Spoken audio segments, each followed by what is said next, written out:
Bueno, continuamos con nuestra clase de cáncer de próstata.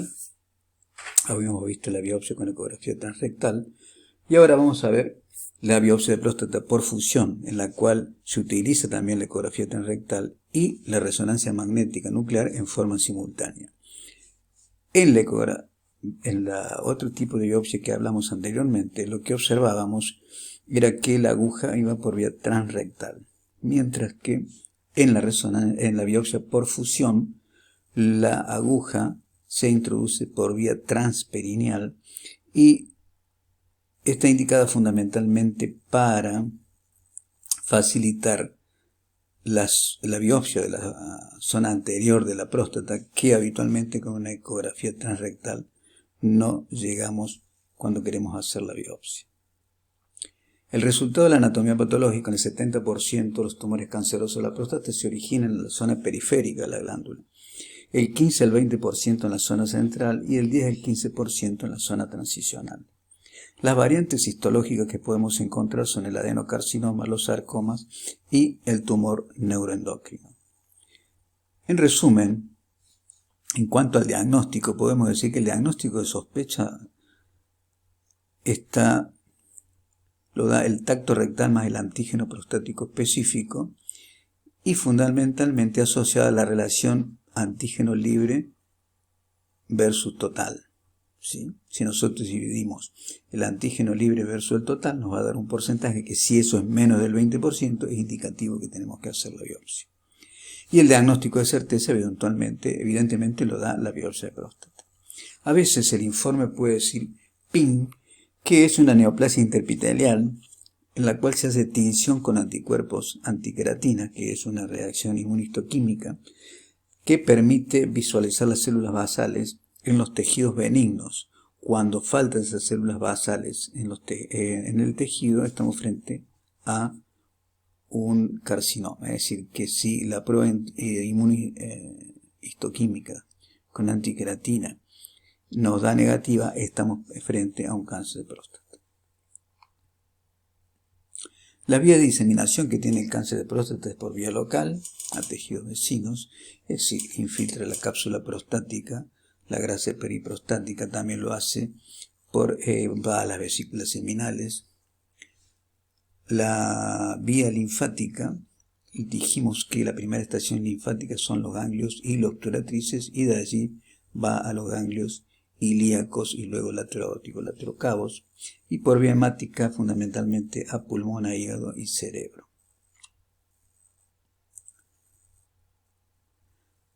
¿Cómo lo estadificamos al paciente? Le pedimos una placa de tórax frente y perfil, tomografía computada de abdomen reforzada, es decir, con medio de contraste oral y endovenoso, el centellograma óseo y la fosfatasa alcalina.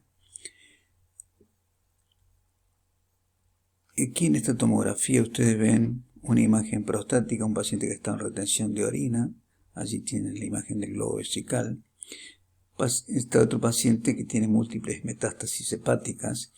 Y este es un paciente de un tumor neuroendocrino. Fíjense en la arteria aorta, la vena cava y todos los ganglios retroperitoneales característicos de los tumores neuroendocrinos. El centellograma óseo de la cámara gamma, esto es lo que observamos en un paciente normal, y fíjense en las áreas de hipercaptación que tenemos en un paciente que tiene un centellograma patológico. La estratificación, debemos pensar que tenemos cánceres que están localizados dentro de la próstata que no los puedo tocar, es decir, que el tacto es negativo. Algunos hablan de estadio A, para no entrar en toda la clasificación TNM, que nosotros no pretendemos que ustedes conozcan eso. Si el tacto es positivo, ¿sí?, tocamos un nódulo, o si aparte del nódulo vemos que la glándula está fija, que no se mueve, que nos está diciendo que hay invasión periprostática, y las metástasis a distancia, es decir, que acá en este caso hay una invasión regional. ¿Cuáles son los predictores de pronóstico en el cáncer de próstata? El estadio clínico, por ejemplo, si pampa un nódulo, ya es un elemento de mal pronóstico, el índice de Gleason. El Gleason va del 1 al 5. Es decir, el 1 es el más diferenciado y el 5 el más indiferenciado.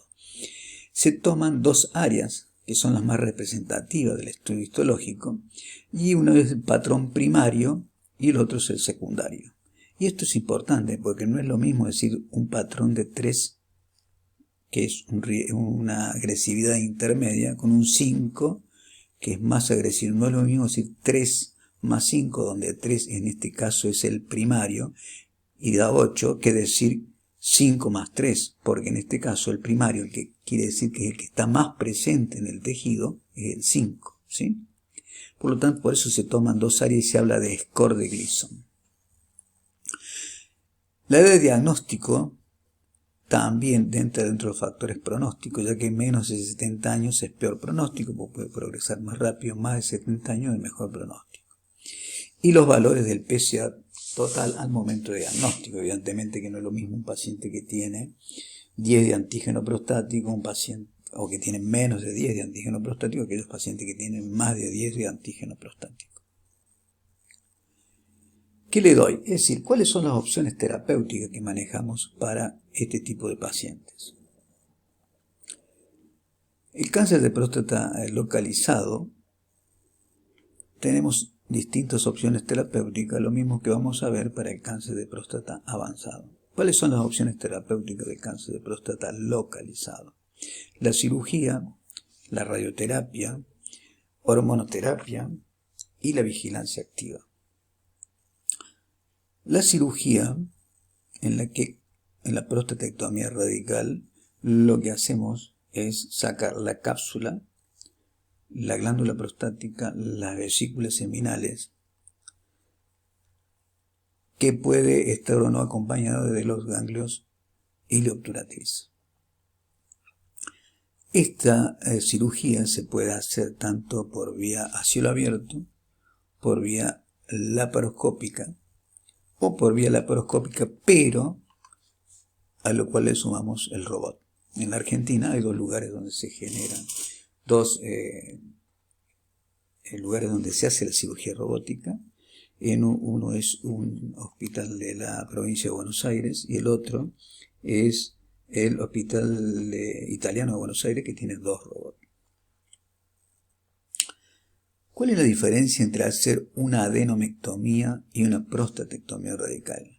Ya dijimos lo que sacábamos en una prostatectomía radical, mientras que en una adenomectomía, que es la cirugía de la próstata benigna, de la hiperplasia prostática benigna, lo único que sacamos es la glándula y permanece la vesícula seminal y la cápsula. Por lo tanto, aquí tenemos menos posibilidades post cirugía de tener una incontinencia, pero sí ese riesgo aumenta en la cirugía por cáncer de próstata, porque al sacar la cápsula tenemos que unir directamente el cuello vesical con el extremo de la uretra, que está a 1 centímetro del esfínter. El otro elemento dentro de las complicaciones que tiene la prostatectomía radical son la incontinencia de orina y la disfunción eréctil. Que esto ocurre, la incontinencia de orina, en un 20% de los pacientes, y en un 70% de los pacientes tienen riesgo de tener algún grado de disfunción eréctil.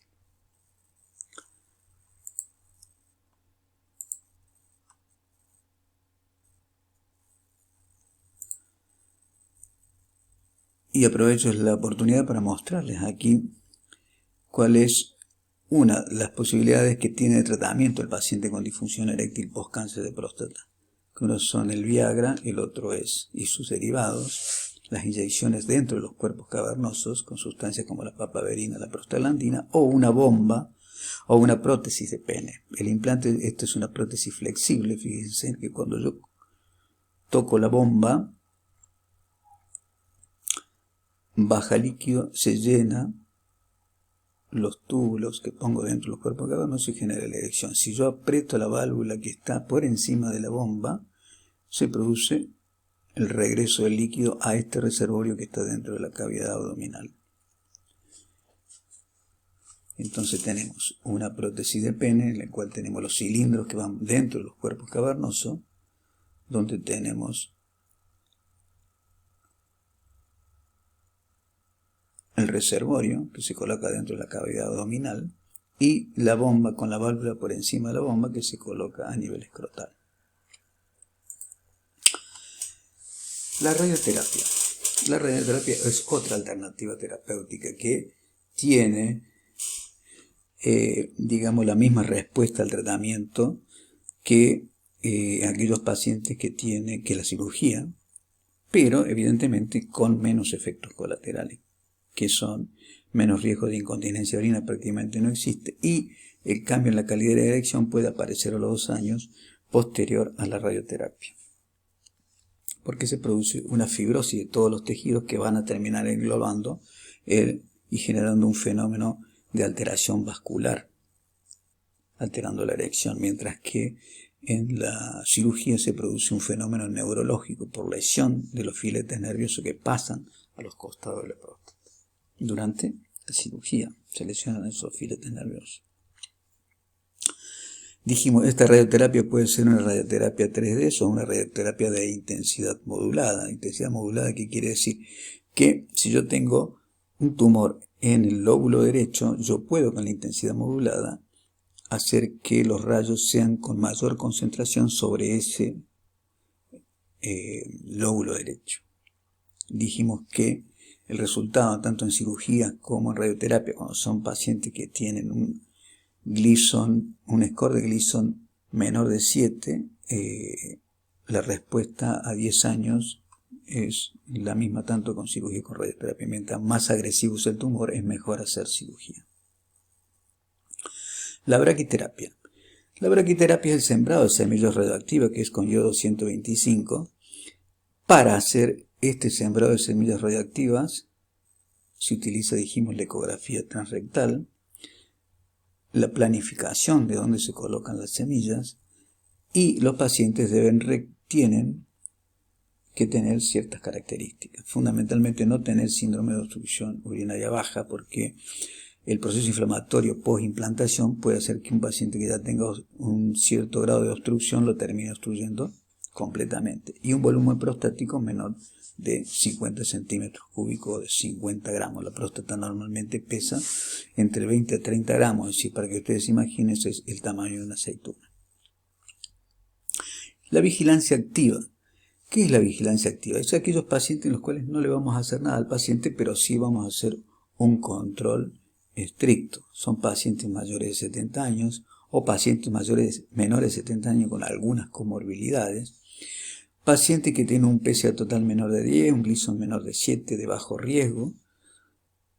Y el tratamiento en este grupo de pacientes, fundamentalmente en esta tercera línea, este grupo de pacientes son aquellos pacientes que a veces tienen nuevas parejas o recién comienzan o reinician su actividad sexual con una nueva pareja y le dan prioridad a su virilidad, y en esos casos a veces también podemos seguir con la vigilancia activa siempre que sea de bajo riesgo.